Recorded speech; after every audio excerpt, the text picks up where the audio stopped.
आइए दोस्तों, आज हम जानते हैं मुस्लिम मैरिज की नेचर के बारे में। जो एक कॉमन क्वेश्चन है वो about Muslim marriage. Is Muslim marriage a civil contract?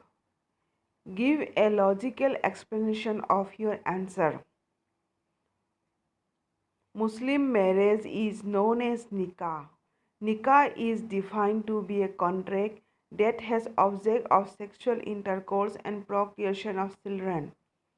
Muslim marriage को निकाह के नाम से जाना जाता है। निकाह को एक कॉन्ट्रैक्ट है जिसका कारण ऑब्जेक्ट है सेक्सुअल इंटरकोर्स एंड बच्चा पैदा करना।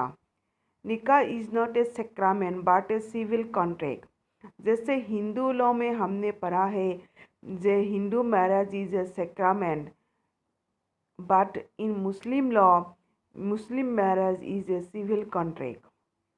According to Tayabzi, nikah being a relation based on and arising from a permanent contract for sexual intercourse and procreation of children between a man and a woman. तायाबजी के अनुसार निकाह एक relation सृष्टि करता है एक मैन और वोमेन के बीच, जो एक परमानेंट कॉन्ट्रैक्ट है। और कॉन्ट्रैक्ट का ऑब्जेक्ट होता है sexual intercourse and procreation of children.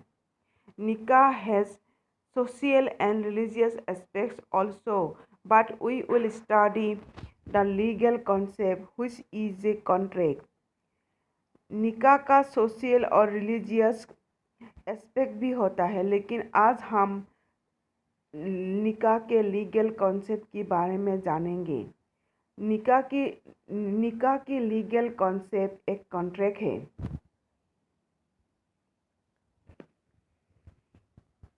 A contract is an agreement which is enforceable by law.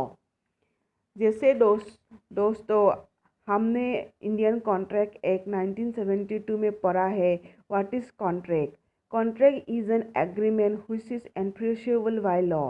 The essential elements of a contract are, एक कॉन्ट्रैक्ट होने में जो एलिमेंट या एसेंशियल की ज़रूरत होता है वो है proposal and acceptance, capacity to contract, consideration, the absence of any impediments, documentation, presence of witnesses, free consent, revocation.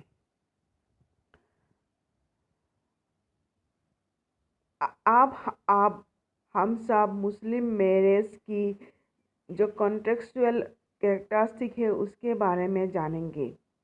Muslim marriage has all the elements of a contract. Muslim marriage has a civil contract.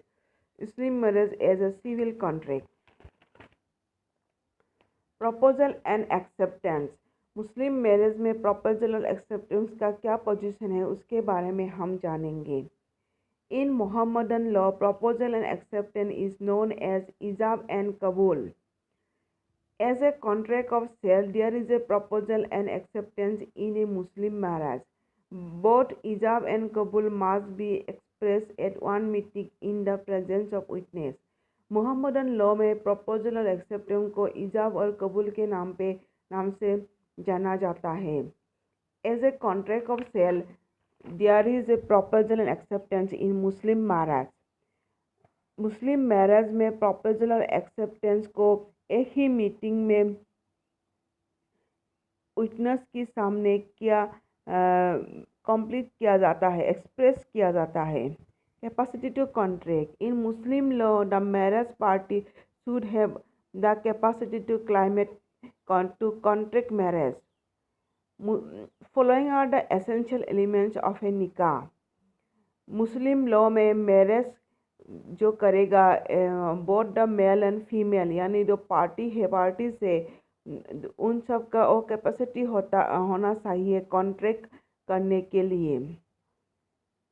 Both party should be sound minded, यानी दोनों इंसान mail and female sound minded होना चाहिए। उन लोगों की वो लोग मानसिक रोगी या पागल नहीं होना चाहिए। Both party should have attain the age of puberty. दोनों पार्टी प्यूबर्टी का एज अटेन करना होना चाहिए। प्यूबर्टी का मतलब है the age where one attain the capability to do sexual intercourse. So the parties of marriage should have the capacity to contract marriage. यानी Muslim law में जो पार्टी होता है शादी के लिए, उन सब को वो कैपेसिटी होना चाहिए कॉन्ट्रैक्ट करने के लिए। Consideration like a contract of sale, there is consideration of dawar in a Muslim marriage. एक कॉन्ट्रैक्ट ऑफ सेल की तरह मुस्लिम मैरिज में दावार की एक सिग्निफिकेंस यानी एक इम्पोर्टेंस रोल है। मुस्लिम मैरिज में दावार को मेहर के नाम के जाना जाता है। मेहर यानी डावर मीन्स द प्रॉपर्टी और money which the Muslim wife is entitled to receive from the husband in consideration marriage। यानी मुस्लिम लॉ में मेहर ओ प्रॉपर्टी या पैसा होता है जो एक मुस्लिम वाइफ अपने हस्बैंड से पाते हैं उनसे शादी करने के लिए। It is one type of contractual characteristics of Muslim marriage. ये मुस्लिम मैरिज की एक कॉन्ट्रेक्चुअल कैरेक्टरिस्टिक है। Absence of impediments like a contract, there should not be any presence of impediments in a Muslim marriage। एक contract की तरह मुस्लिम marriage में कोई भी प्रोहिबिशन यानी इम्पेडिमेंट की प्रेजेंस नहीं होना चाहिए। The presence of impediments makes a Muslim marriage void। A Muslim marriage should be free from the following impediments। जब कोई मुस्लिम मैरिज में इम्पेडिमेंट्स होता है तब वो मुस्लिम मैरिज void होता है। Muslim marriage should be free from the following impediments. एक मुस्लिम मैरिज और फॉलोइंग इम्पेडिमेंट से बाहर होना चाहिए। Polyandry, consanguinity, affinity, unlawful conjunction, difference of religion, women undergoing iddat, marrying a fifth wife, marriage during pilgrimage। Documentation like a contract, there is a written agreement or documentation in Muslim marriage। एक contract में जैसे एक written agreement होता है और ऐसे ही मुस्लिम marriage में भी एक रिटन एग्रीमेंट यानी डॉक्यूमेंटेशन होता है।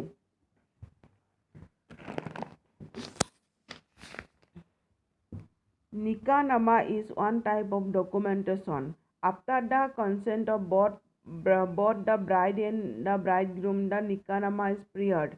निकाहनामा एक प्रकार की डॉक्यूमेंटेशन होता है।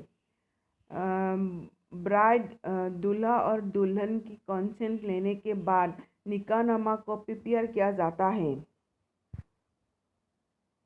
Presence of witness like a contract, without witnesses a Muslim marriage cannot be constituted। In Muslim marriage, 2 male witnesses or 1 female and 2 female witnesses must be present to testify that the contract was properly entered into the parties। एक contract की तरह मुस्लिम marriage में witnesses की ज़रूरत है। Muslim marriage में 2 mail witnesses की ज़रूरत है और 1 female and 2 female and 1 male witnesses की ज़रूरत है to testify the contract was properly enter into the parties. Free consent. Free consent is an integral part of a contract। The same is the case in a Muslim marriage। Free consent एक contract होने में उससे पहले एक pre consent यानी इनकी सम्मति लेना ज़रूरत है। ऐसे ही सेम होता है मुस्लिम मैरिज में।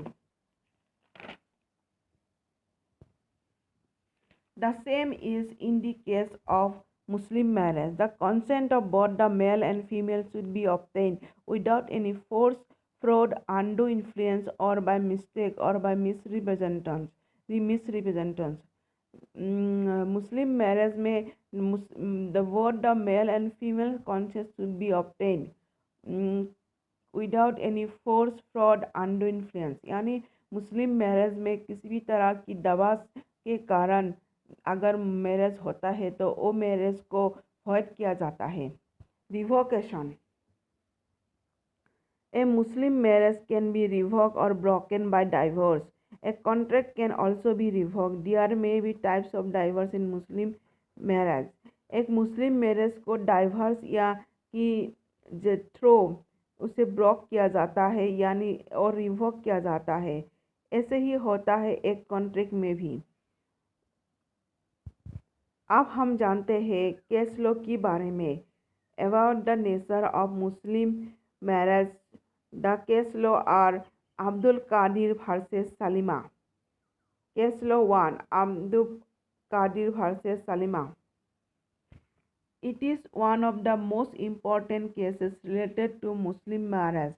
In this case, Justice Mahmood observed that marriage among Mohammedan is not a sacrament but purely a civil contract.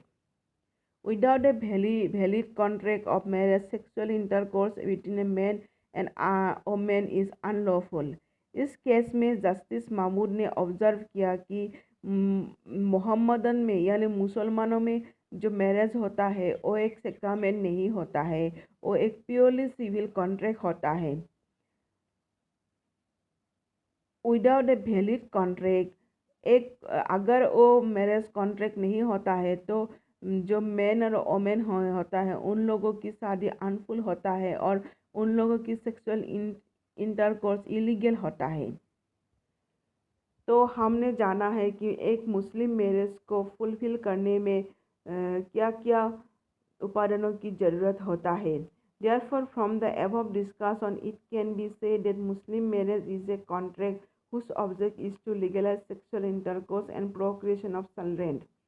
Okay, bye.